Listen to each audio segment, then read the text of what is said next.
Mondays. Hope you guys are having a fabulous Monday, kickoff to the week.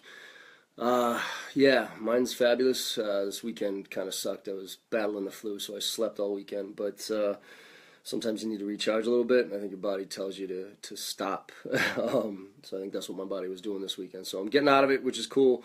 And I don't really have the option of being sick these days. I had about 14 sales kickoffs in January. I got 12 in February, and I got 12 coming up here in March. So awesome time of the year. Get things kicking off. And today, Make It Happen Monday, we're going to be talking about expectation setting. I think personally one of the keys to success in life and business and everything else is expectation setting. I mean, if you think about the last time you were pissed off about anything, right? I almost guarantee it's because your expectations were misset.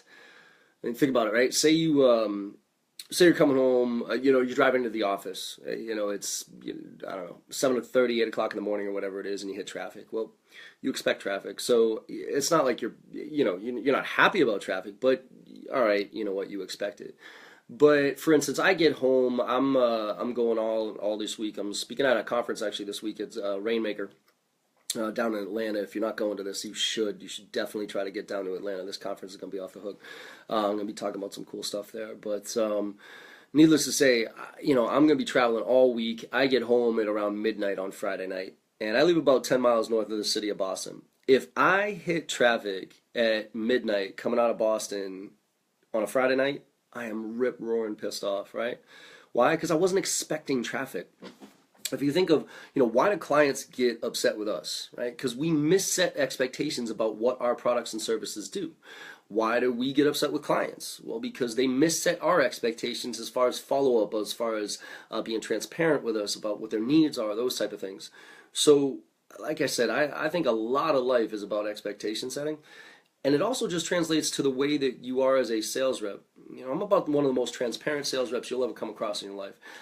I really don't like playing the games. I love sales, but I hate the game of sales. I hate the back and forth bullshit where, you kind of try to tell them a little bit. You're not up front with them, and the client's not up front with you, and then you eventually try to get to that. I'm about as clear as it can be. And to me, that's what's really helped me out in a lot of my career, is really making sure that expectations are crystal clear, and then we hold each other accountable to them. There's a big difference between being direct and being rude. Right? I think there's a fine line, but a big difference. It's like ego and confidence, right?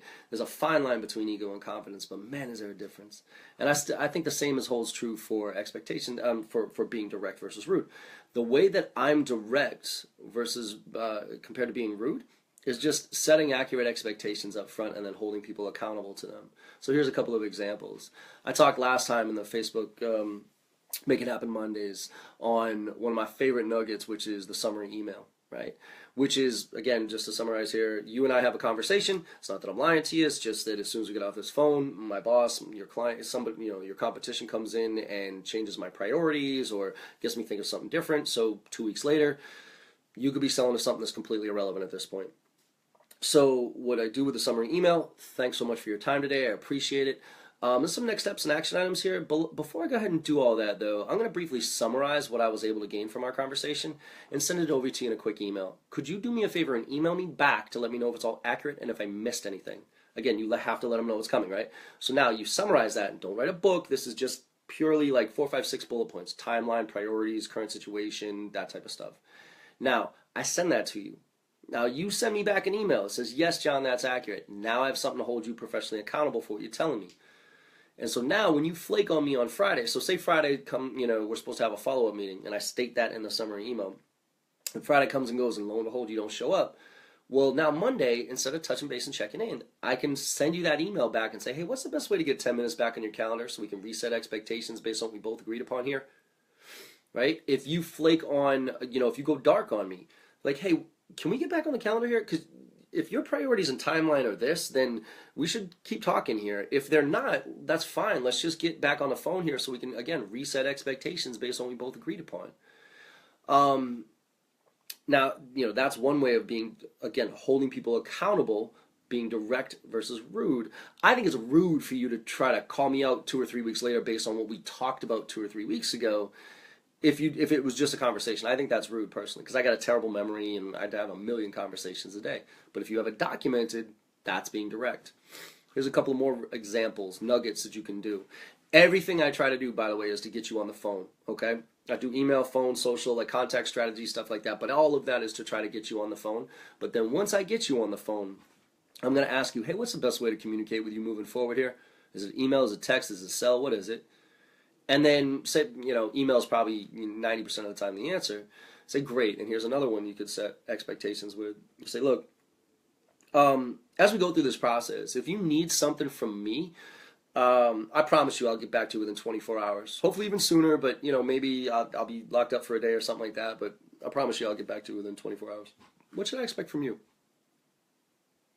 And now you might want to preface that with, hey, and the reason I ask is because I don't want to be the annoying sales rep here, right? Because you know how this game is played, right?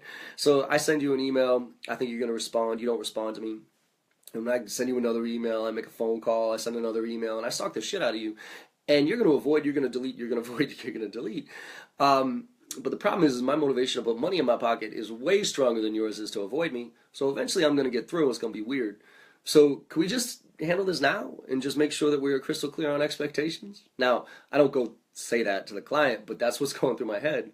So that's why I'll say, hey, what's the best way to communicate with you moving forward? And I'll get back to you within 24 hours. What should I expect from you? Again, because I don't want to be the annoying sales rep here. You tell me to wait a week, I'll wait a week. But the more but you don't, and now I play chase, okay? A couple more examples of expectation setting.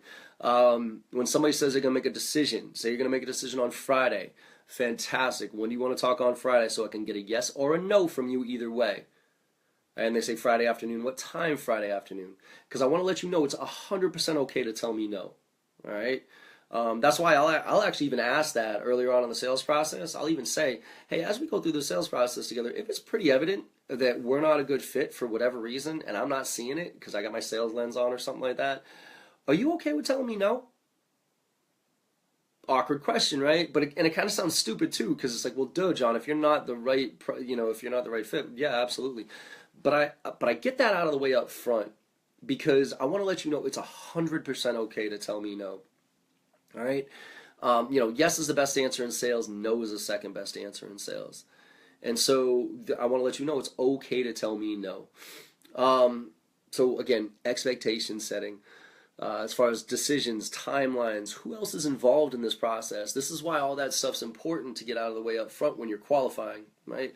When you're qualifying people about what the decision-making process is, what the procurement process is, because that's a lot of times from a forecasting standpoint, what our expectations kick us in the ass is we understood the buying process. We understood all the people who were involved in the buying process, but we didn't know the procurement process. And so all of a sudden we come to find out that there's a whole other process that we have to follow with procurement and legal and all that other stuff when we forecasted this for the end of the month because that's what we understood the buying process was.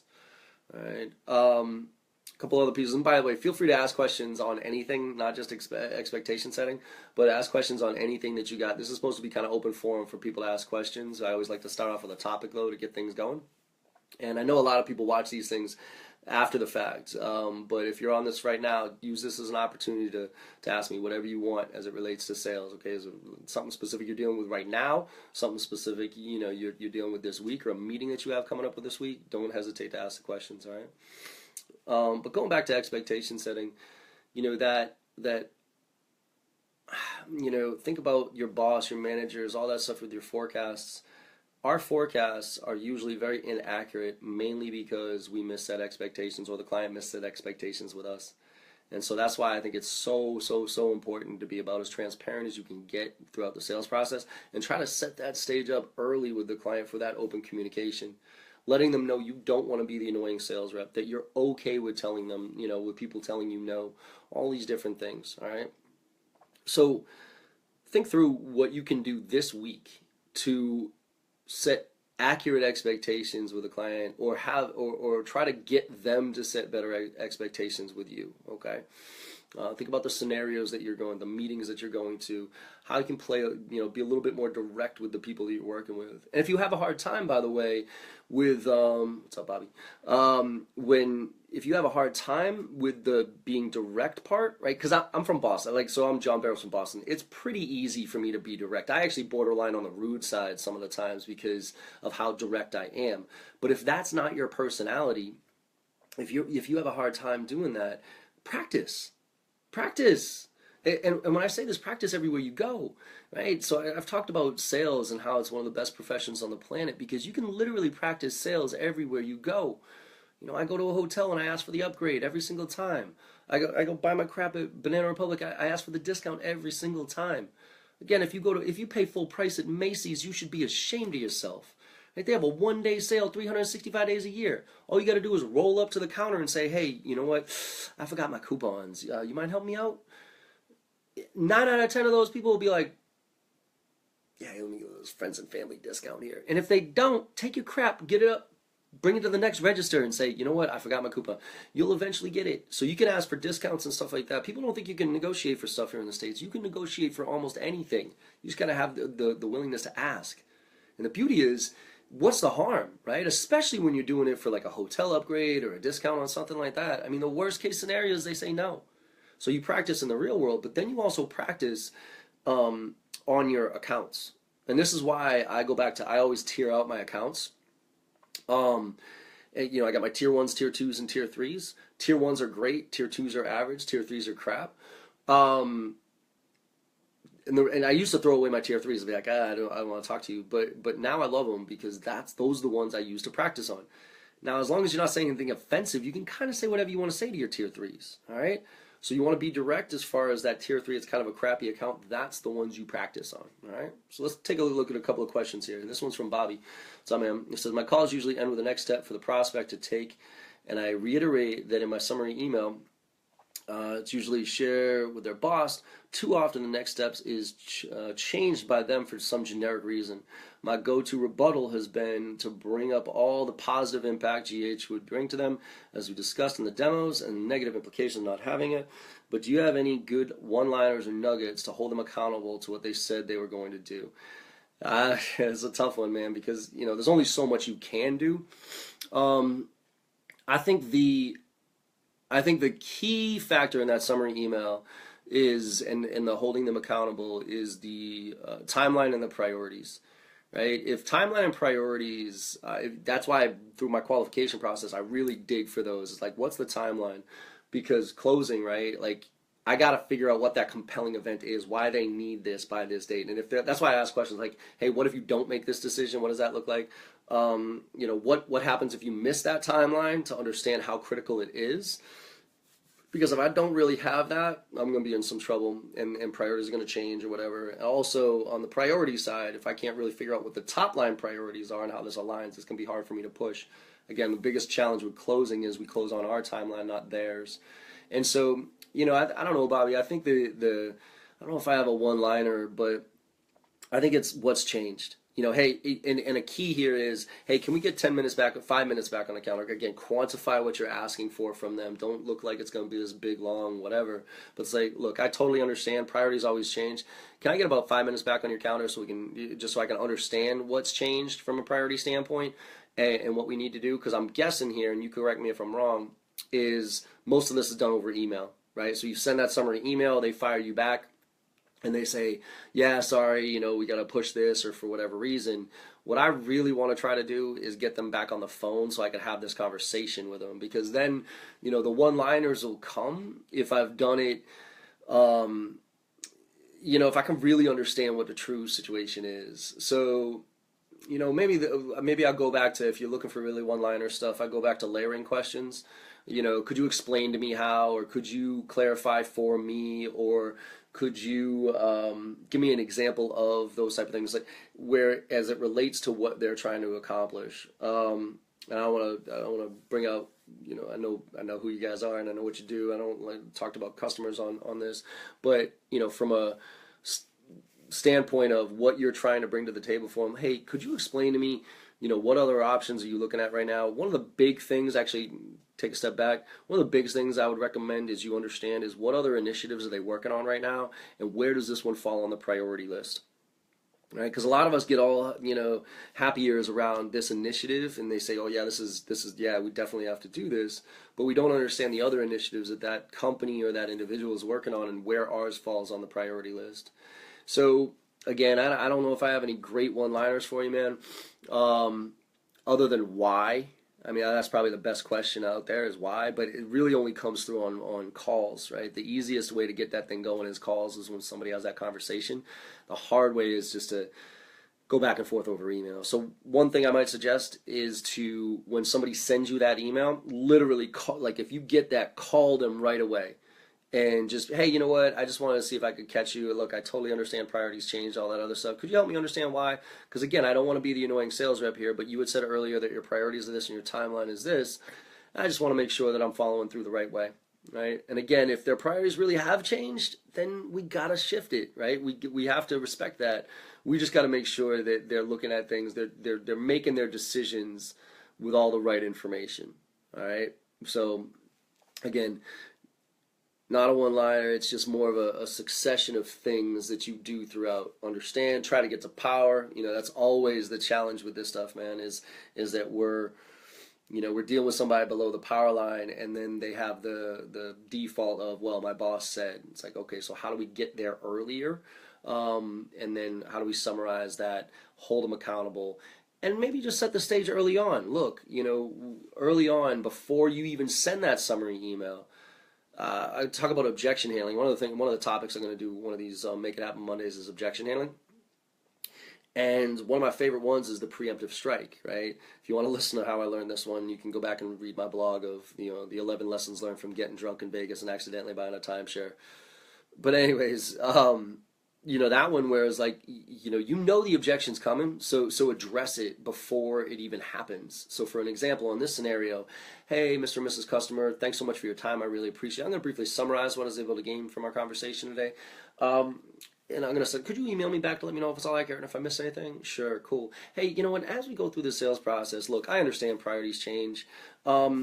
If they do, for whatever reason, would you be open to just a brief phone call so I could get a better understanding of what that is? Because again, I don't want to be an annoying sales rep here and push where it's not appropriate, but I do want to make sure that that I understand, and you're working with all the information that you should be. So would you be open to that call, if and when that time comes? And then, you get them to agree that if their priorities change for a real legitimate reason, they'd be open to having a conversation with you, and then you hold them accountable for that when they flake on you or when they send you that email that says, sorry, priorities have changed. So try to maybe preempt it, all right, man? So try that one out. Hopefully that helps. Hey, Johnson, what's up, man? Thanks for this one. Time blocking. How do you time block your day, week, and most efficient? I'm in the process of building a new book for business, about 2 months into a new role, selling into new industries, and my SDRs are just starting, so the weight is fully on my shoulders for discovering calls and new business, at least for the time being. Any tips on activity on building a healthy pipeline from ground zero? Yeah, man, that's always, it's all about prioritization, right? When it comes time to time blocking, the biggest thing I can tell you when it comes to time management is do things in hour chunks, right? Do an hour's worth of this activity, an hour's worth of that activity, an hour's worth of this activity, because you can get super efficient in an hour. If you try to do a bunch of stuff all throughout the day, forget it, right? Time management's probably a whole nother Make It Happen Mondays that I'm going to focus on. But goal setting, prioritization, and focus. So you set good goals on a regular basis. I try to back into what my numbers need to be. So say my quote is $1 million. Okay, well, what's my average deal size? And then what are my conversion ratios between the stages? So therefore, how much do I have to be doing on a daily, weekly, monthly, and annual basis? And then based on that, I really want to figure out who's worth my time. Because if I get my whole territory, all right, say there's, I don't know if you're selling a SMB or mid-market or enterprise, but let's just say there's 500 accounts in my territory. I don't want to just start at A and start moving all the way through, right? Some accounts are way better, worth way more of my time than others. So one of the first exercises I do is really look at that ideal customer profile, right? You hear a lot about this with account-based marketing, account-based selling. What does that ideal customer profile look like? And what industries are they in? what technologies do they use? By the way, if you sell something that ties to a specific technology, right? Some people like, if you know that they're using a certain technology, that's a fantastic thing, right? But if you know they're using this other type of technology, like, oh shit. So check out Siftery, Siftery. It'll give you the tech stack of any company that you're going after. It's a fantastic resource. So anyways, you could take a look at, so what technologies are they using? For me, what type of CRM do you use, right? If you're using Salesforce, that's fantastic. If you're using Microsoft Dynamics, that's pretty cool. If you're using like Actor Goldmine or something like that, that's not great. Or Excel, something like that, that's not really great for me. Who's the competition? There's certain competitors you got a great story to tell against. There's others that you don't. So you really try to figure out as many different things as you can use to help really find out what that ideal customer profile is. And then you find everybody in your territory that meets that criteria. A lot of times that has to do with the case studies of your existing book or your company. So you take a look at the case studies and you find out, okay, who fits that profile. Now, within your territory, you got your tier 1s, tier 2s, and tier 3s, quality, quantity, practice, right? Quality approach, this is the ones where, you sit down, you do your research, you think through your contact strategy, everything else. Tier 2s, that's the quantity approach where you maybe come up with a segment of your data, but so VPs of sales SaaS industry that use Salesforce, and you come up with one message and you send that out to a group of them. If you want to get a good example of this one, take a look at my last blog post. There was a great example of how somebody did this kind of targeted approach to me without doing too much. Like, they didn't do any homework on me. They knew that I was in sales, in training, and I did training, and so they came up with very targeted message to that. And it was a fantastic contact strategy. I had to give the kid credit. So that's a great way to get the volume up there. And then the tier 3s, again, are practice. So if you're working with your SDRs, as an example, after you go through that exercise, first and foremost, you make now, as you're making your calls, you don't want to waste the activity, right? Because you're gonna, the primary goal of a cold call or whatever is to get that meeting, but there always should be that secondary get, if you will, which is that one extra nugget of information that will help you better profile moving forward. So as an example, again, CRM is one for me. So say I'm calling into a VP of sales or a CEO, and the secretary picks up, and the secretary says, "Oh no, sorry, he or she's in a meeting. Can I put you through to their voicemail?" I say, "Sure, no problem. Hey, just out of curiosity, before I go through their voicemail, real quick, do you guys use Salesforce?" Yes, we do. Why do you ask? I was just curious. Thanks. Click. Now I go into Salesforce, I check out the box that says I use Salesforce, and then I can run a report that says I want to see every VP of sales SaaS industry that uses Salesforce, and again come up with that targeted message that drives, that I can send out a group of messages to. Or during that next phone call when I make that client, I'll reference that or something like that. Hey, yeah, I work with companies who use leverage Salesforce, and this is how we do it. So one is you never waste a cold call, so you're always gathering information especially in new territories. And then once your SDRs start really, getting into the mix here, you can start to be very targeted with them to say, hey, okay, look, I want you all to focus on these, either tier 1 or tier 2s, right? Because that's an individual thing. AEs have it's tough being an SDR because usually if you got 3 or 4 AEs, they have 3 or 4 different opinions and 3 or 4 different likes and dislikes as far as how they like to be engaged. Right? Some AEs don't mind, hey, SDR, call anybody. I don't care. Call all the way to the top, all the way to the bottom. I don't give a shit. Other AEs are like, look, I only want don't touch the C-suite. I'm going to go after them, but you go after directors and below so we can gather information so I can tell my story. So I'd sit down and think through what that strategy is for you. What do you want your SDRs doing for you? Do you want them calling anybody and everybody? Well, then go, but more than likely it's probably, here's a targeted list of my clients. Let's take a thoughtful approach to each one of them. I personally take 5 accounts once a month, and I sit down at the beginning of the month and I develop my story, my contact strategy to them. And so I have this rolling top 5 where every month I'm picking 5 tier 1 accounts and coming up with 6 touches in 30 days. That's my contact strategy, 6 unique touches in 30 days. So I'm telling my story.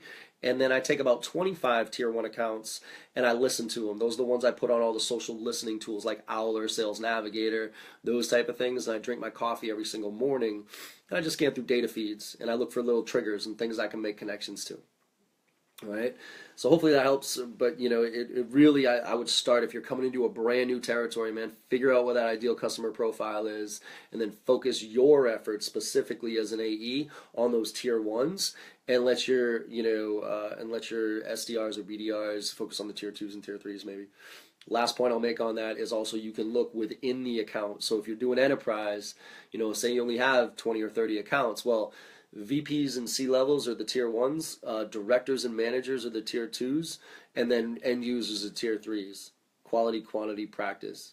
Right? You should never be sending template emails out to C level executives. Never, never, never, never, never. In my opinion, if you want to see why, go take a look at the CEO, the president of AWS of Amazon Web Services. Some kid sent him a templated email, a templated email. This is the guy who pretty much invented the cloud. Some kid sent him a templated email on their transition to the cloud and how they're doing with it, and it was a disaster. I mean, this dude took it and put it on blast, threw it out there on Twitter, and was like, I mean, come on, all right. So the higher you go, the more relevant you have to be. I understand the volume game there. But yeah, Bobby, you saw that too, right? Ooh, that was like, I mean, that's like a SDR's worst nightmare, right? It's like, they're just doing what they're told to do, and this is why it's important not to not do what you're supposed. Here's one piece of advice I'm going to give everybody out there, and this is something I learned early in my career. Well, I learned a couple of times in my career. One is, just stop doing what you're supposed to do. Stop going through the motions. I did that with my personal relationships, and I did that with my business, my work stuff, and I had thankfully, I had other people make the decision for me. Like I got fired from Staples because I was going and I was doing what I was supposed to do, even though I knew it was wrong.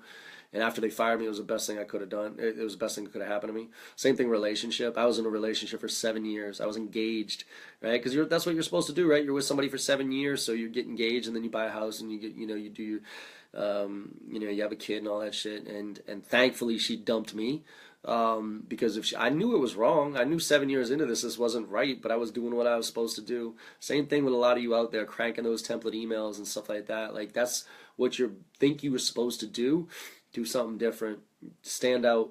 Go, try something different, and stop doing what you're supposed to. Stop going through the motions. I guess that's probably the biggest thing I'll say. All right, let's see if we got one more. Brian, what's up, man? How you doing? More than ever, I'm struggling to close next steps after a first demo. Feedback is typical. Let us talk over internally and get back to you. Any tips? I'm already using the summary email and asking for approval feedback.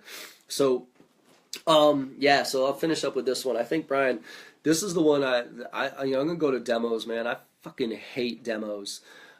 Demos are usually the worst, and I go through a lot of them, by the way, because a lot of reps sit there and they want to. They don't. I'm a bad lead. I'm a one-man show, right? But I work with a lot of decent companies that they want to have like all these sales tools. They want to show them to me so I can then sell them to my clients. And every fucking one of them is exactly the same. It's, hey John, thanks so much for your time today. Is this still a good time? Like, why would you ask that question? First of all, if I picked up the phone for a scheduled meeting, why would I?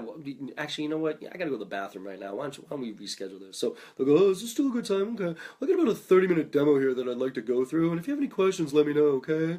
And then they just press play, and they go back and do, June of 2000, we were founded by, and this is how we're structured, and all this other crap. And then at the end, and they pause intermittently and go, does that make sense? Does that make sense? Does that make sense? And it, has anybody ever said no to that, by the way? It's a stupid ass question. I used to ask all the time. Anybody ever been like, no, man, I have no idea what you just said there. And at the end, that's the parting gift they usually give us, is after that canned bullshit demo, they go, look, sounds interesting. We're going to talk about it internally, and we'll get back to you, okay? Or this word. If you ever hear this word at the end of a demo, by the way, or a presentation, you've done a miserable job. And it's the word digest. You ever hear that word? Well, you know what, John? I'm going to need a little time to digest what you just told me right there.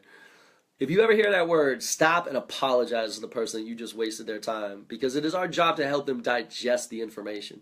So a lot of times first of all, a couple of reasons that we end up to where we are, let me digest that. One is because we didn't tailor the demo. I'm not saying you don't, Brian, but I'm just throwing some stuff out there. Is that, what you want, I think most people, let's put it this way. Most people use about 10 to 20% of any product or service they buy. Again, think about Excel, right? Most people, like, Excel's a ridiculously powerful tool. Most people sum up, add two numbers and sum. It does it. Salesforce, my number one client, their biggest challenge is that 90% of their clients use 10% of their product. All right, and I think that's the exact same holds true for selling. Most people buy about 10% of what we actually do, 10 to 20%. So what I'm trying to do is I'm trying to find out what that 10 to 20% is, and then I'm just going to focus on that and nothing else during my presentation. So I'm going to guide the conversation of a demo. I'm going to probably send them a shared agenda up front where I'm going to say, hey, I'm looking forward to our call tomorrow, to our demo tomorrow. Here's a few things I want to make sure that we cover. What else do you want to make sure that we add? I'll leave it open for you about what you want to add to that. And part of that agenda is start with understanding what their current priorities are, what their initiatives are, those type of things, and then specific initiatives they have around addressing whatever thing I'm talking about, and then customize presentation based on those needs. So that's really where I'm trying to say, okay, let's start the conversation off. Hey, thank you so much for your time. Instead of saying, is this still a good time? You say, do we still have 30 minutes here? Do you have a hard stop at 2 o'clock? Because I do want to know that. Great. I'm sure you probably didn't see the agenda that I sent out the other day, but I want to make sure that we get the most out of our time together here. Here's a few things I want to cover. Like, one of the first things I want to do the first 10 minutes of this presentation is really just dig into some of the specifics of what your priorities are and what you're trying to get out of this. And so I can take these 30 slides that I have here and really cut them down to the 10 that are most relevant to you, okay? And then, cool, you go through that, and then as you go through your presentation, you pause, and instead of saying stuff like, does that make sense? You say stuff like, hey, you know what, you had said earlier, this is a part of the presentation that really highlighted one of your priorities earlier. Let me ask you, could you explain to me how that compares to what you're doing now? Or could you give me an example of how you could see this fitting into your existing workflow? Because the way you explain to me or give me an example of those layering questions I was telling you about, that tells me everything I need to know on whether or not this made sense to you. And at the end, what other questions do you have? Some next steps, action items here. And I understand you're probably going to have to bring, and then maybe preemptive strike here, right? I understand you're probably going to have to bring this internally and talk about next steps. What's the best way to communicate with you moving forward here? Say I don't hear back from you. Are you okay with telling me no? So you kind of introduce a lot of these little things that I've been talking about from an expectation setting. And then you just kind of do what you can do. I think one of the key factors of anything that we're doing right now is trying to get that defined next step, get them locked in, so that it's on the calendar, right? Even if it has to be a couple of weeks later, put it on the calendar. All right.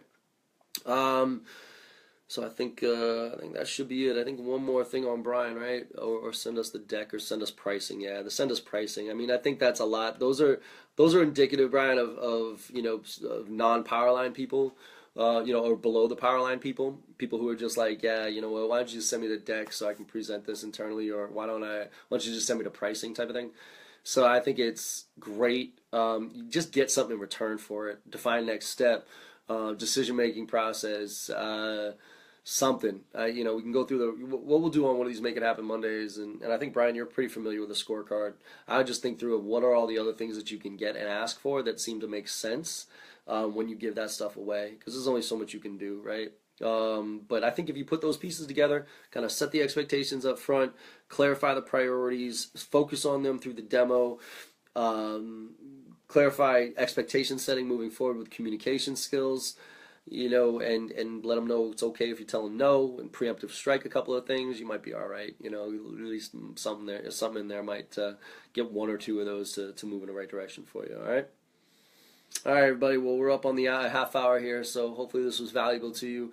Again, every Friday, help me out, help me promote this stuff out. If you got any value out of this conversation at all, do me a favor, tell your friends. I'm telling all my clients this is kind of office hours stuff.